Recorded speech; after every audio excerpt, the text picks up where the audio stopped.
पानी अमृत शिंपित उषाहासरे हसते गुंजित जागी होऊन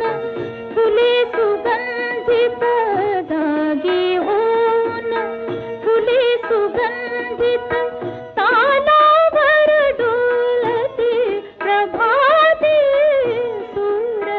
सूरनभिरंगते दश दिशा